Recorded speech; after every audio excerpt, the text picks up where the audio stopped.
The American people, Mr. President, are upset. I think they have a right to be upset, but they're upset for a reason. Our immigration policies regulating all aspects of entry to the United States have simply ceased to function in the national interest. Immigration policy and national interest are terms that are rarely heard in the context of immigration. We seem to have lost sight of the fact that it is a public policy, and like all public policies, our immigration policies should serve the public interest, but they don't when it comes to legal immigration. Let's talk about legal immigration.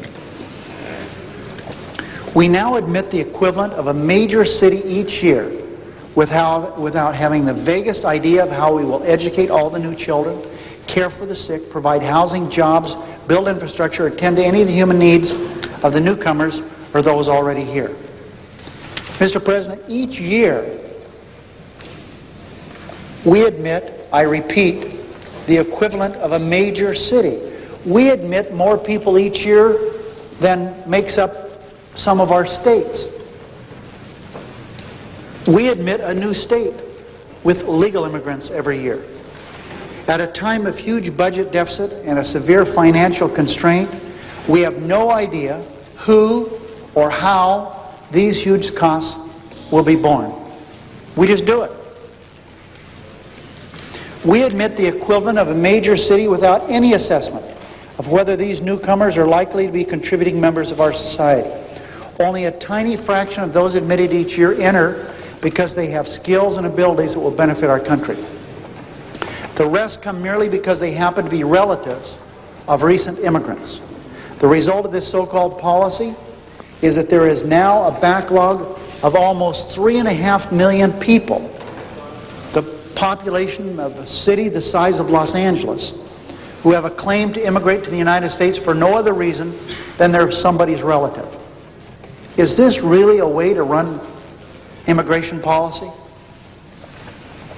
Earlier this year, Congress engaged in a bitter and protracted debate about the President's job stimulus program, something this senator supported.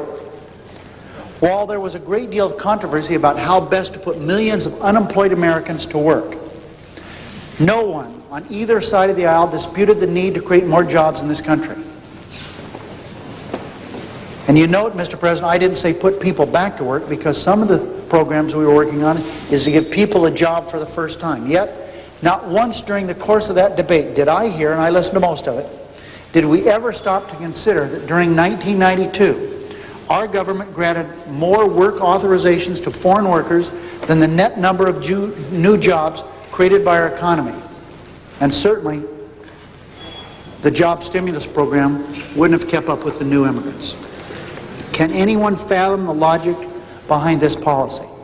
I've thought about it a lot, and I can't determine the logic. Because a relative-based immigration system is inherently unfair, Congress has been forced to adopt even more absurd measures to deal with the demands of people who don't have relatives here. Can it be any wonder that the American people think our immigration policies are a joke when we select 40,000 new immigrants a year by lottery? Can anyone honestly tell me that it is sound and rational to make public policy based on the roll of a dice or the flip of a coin? Heads, we admit you. Tails, you stay home. But the absurdity doesn't stop with legal immigration, Mr. President. It doesn't stop with legal immigration policy. When it comes to enforcing laws against illegal immigration, we have a system that will make you recoil in disbelief. We now have a permanent illegal alien population of 4 million people, we think. That's all it is. More than 2 times larger than the state I represent, the state of Nevada. 4 million people. And the illegal alien population is growing by more than 250,000 people a year, we think, with the best statistics we have. Yet we're doing almost nothing to encourage these people to go home or even to deter them from coming here in the first place. In many parts of the country, Mr. President, we actually make it easy to be an illegal alien. Listen to this.